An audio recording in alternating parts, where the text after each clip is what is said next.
Rohit ji, first of all, welcome to INS.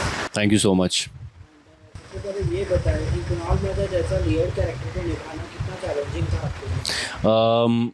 I think बहुत ही as an actor challenging तो था, because बहुत सारे लेयर्स थे उसमें।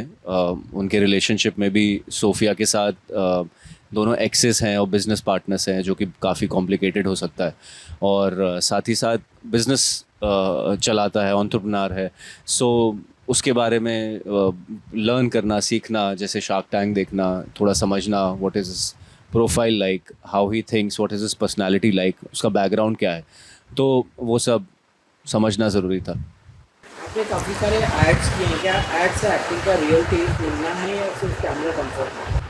मुझे लगता है कैमरा कंफर्ट है, एड एक्टिंग आप नहीं डिफाइन कर सकते एज एक्टिंग। आप पहले भी फिल्म प्रोजेक्ट किए हैं जिसमें वॉइस एक्टर जैसे मतलब फिल्म भी शामिल है, लेकिन ब्रेकथ्रू मिला जामतारा से। जी। तो क्या लगता है ओटीटी ने आपकी पहचान बनाई है या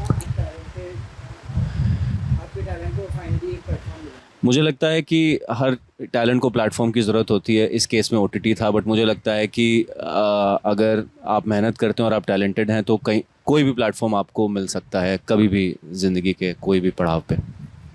राहुल ढोलकिया की फिल्म में साइफ अली खान के अपोजिट काम कर रहे हैं, तो उनके साथ काम करने का एक्सपीरियंस कैसा रहा? मैं उनके ऑपोजिट काम नहीं कर रहा हूँ, मैं उस फिल्म का हिस्सा हूँ, मैं एक किरदार निभा रहा हूँ। और उनके साथ मेरे कोई सीन्स नहीं है, उनकी अलग स्टोरी है, मेरी अलग स्टोरी है। वेब कंटेंट के एक्सपोजर के बाद आपको किस तरह के रोल अट्रैक्ट करते हैं?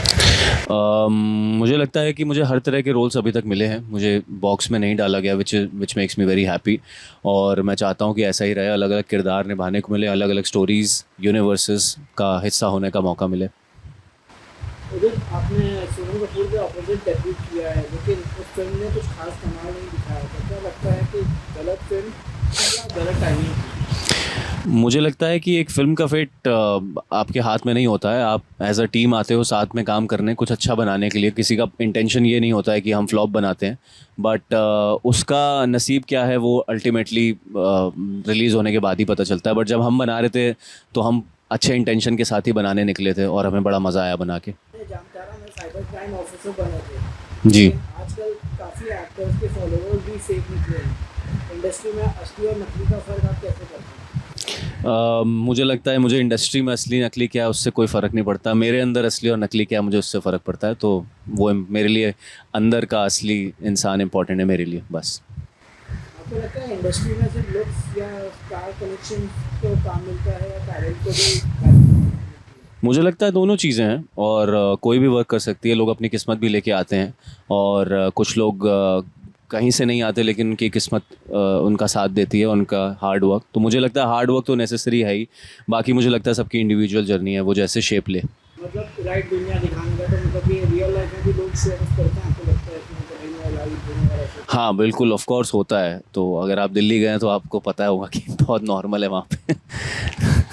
क्या कभी आपने कास्ट या क्लास भी फेस किया है अ, इंडस्ट्री में नहीं नहीं, ऐसा कुछ नहीं, कभी नहीं। As an outsider? नहीं नहीं, ऐसा कुछ नहीं है। ये सब मुझे लगता है फालतू की बातें हैं, ऐसा कुछ इंडस्ट्री में नहीं है। हम सब साथ मिलके काम करते हैं। लोग कहाँ कहाँ से आते हैं, और उससे फ़र्क नहीं पड़ता कि वो सेट पे काम करने के बाद कौन मर्सिडीज़ से जा रहा है, कौन ऑटो से जा रहा है। आई थिंक सब लोग आते हैं, काम करते हैं और जाते हैं। और कास्ट का तो मुझे नहीं लगता यहाँ पे किसी को भी कोई उससे लेना देना। It's a very inclusive industry of arts, जो सिर्फ काम करने के लिए हम लोग सब साथ में आते हैं।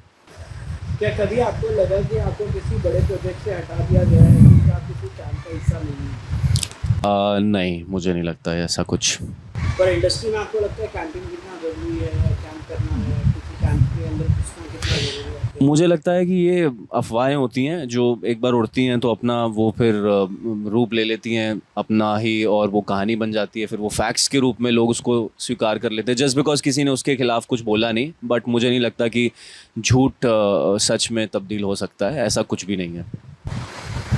आपके साथ जो नए एक्टर्स आए थे उनमें से कुछ लोग सोशल मीडिया पर ज़्यादा एक्टिव हैं और उनको ज़्यादा ऑफर्स मिल रही हैं। क्या आपको लगता है कि टैलेंट से ज़्यादा पीआर होना ज़रूरी है? नहीं, मैं ऐसा बिल्कुल नहीं मानता हूँ। टैलेंट नहीं होगा तो आप कुछ नहीं कर सकते हैं। आप कुछ एक आधा काम मिल जाएगा मे बी आपको, लेकिन अल्टीमेटली आपका टैलेंट ही मैटर करता है, बिकॉज उसके अलावा आप क्या दिखाएंगे स्क्रीन के सामने। सोशल मीडिया की बात की जाए तो हर कोई आजकल ट्रोल हो रहा है। तो रिसेंटली आपकी को एक्टर ढूंढ के जब भी कोई नहीं है, तो उसके बारे में क्या कहेंगे? इस बारे में जो मुझे कहना था मैं पहले ही कह चुका हूँ, इससे ज़्यादा मुझे कुछ नहीं कहना। तो भी आप क्या कुछ रिएक्शन देना चाहेंगे उस पर? मैं ऑलरेडी दे चुका हूँ, वो ऑलरेडी मीडिया में है, आप उसको देख सकते हैं। लास्टली आपसे जानना चाहेंगे कि मतलब एज ए मतलब इंडस्ट्री में काम करना और एज अ न्यू कमर या एज आउटसाइडर काम करना, नेपोटिज्म को मतलब स्टार किड्स के कितना फ़ायदेमंद होता है और बीइंग एन आउटसाइडर कितना होता है? आई थिंक थोड़ा प्रिविलेज कम हो सकते हैं आप, लेकिन मुझे नहीं लगता कि अल्टीमेटली हर किसी को अपना टैलेंट दिखाना होता है। जैसे कि मैंने बोला कि आपको अगर लंबा जाना है तो आपको अपने पे काम करना होगा, और मुझे लगता है प्रेशर उनके ऊपर भी ऑलरेडी बहुत होता है, हमसे ज़्यादा होता है। हम तो कुछ भी कर सकते हैं, उनके ऊपर ज़्यादा प्रेशर रहता है। तो आई थिंक प्रोज और कॉन्स दोनों के हैं। बट हाँ, हम लोग बाहर से जो आते हैं उनको थोड़ा सा समय लग सकता है क्रैक करने में, और वो शायद उनको एडवांटेज बोल सकते हैं कि वो लोग। But again everything is relative. मैं बोलता हूँ कि लोग आते हैं यहाँ पे, कुछ लोग आ भी नहीं पाते बिकॉज ऑफ वेरियस रीजंस, तो रिलेटिवली आप उनसे बेहतर हैं। तो कंपैरिजन करते रहेंगे तो उसका कोई एंड नहीं है, मुझे लगता है। तो it's always relative. Future project के बारे में बात की जाए तो कौन कौन से फ्यूचर प्रोजेक्ट हैं? वही राहुल सर की फिल्म की है मैंने, राहुल ढोलकिया जी की, जिनकी अग्नि थी, उनके साथ फिर से मैंने कोलैबोरेट किया है। सैफ अली खान है उसमें, और नेटफ्लिक्स के लिए वो फिल्म है। एंड लास्टली ऑपरेशन सिंदूर हुआ, बट कई सारे एक्टर्स जो है छुट्टी सारे बैठे हुए हैं।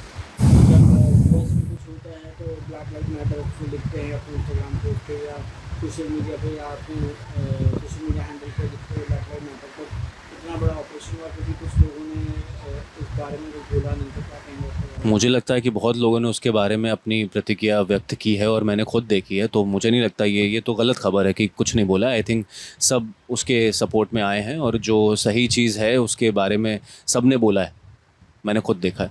लास्टली टर्की और अजरबैजान जैसे कंट्री जो है उन लोग जो है पाकिस्तान को सपोर्ट कर रहे हैं टेररिज्म के इशू के ऊपर। आपको लगता है कहीं ना कहीं जो है हमें जो है टर्की और अजरबैजान को बॉयकॉट करना चाहिए? देखिए, मैं पॉलिटिशियन नहीं हूँ, ये मैटर उनके हैं, और वो देखें हमारी सरकारें कि उनको क्या डिसीजंस लेना, और मुझे लगता है कि उनको पता है कि क्या लेना चाहिए, तो वो उनके ऊपर हमें छोड़ देना चाहिए। बट अगर फिल्म एक्टर कई सारे एक्टर्स के शूट्स प्रोड्यूसर लोग प्रेफर करते हैं टर्की या अजरबैजान जैसे लोकेशन पे शूट करना। आपको लगता है कि बीइंग एन एक्टर प्रोड्यूसर्स को भी कम करना चाहिए आपको? मुझे लगता है कि जहाँ सरकार की बात आती है, देश की बात आती है, वहाँ पे आपको जो डिसीजंस लिए जा रहे हैं उनको फॉलो करना बहुत ज़रूरी है।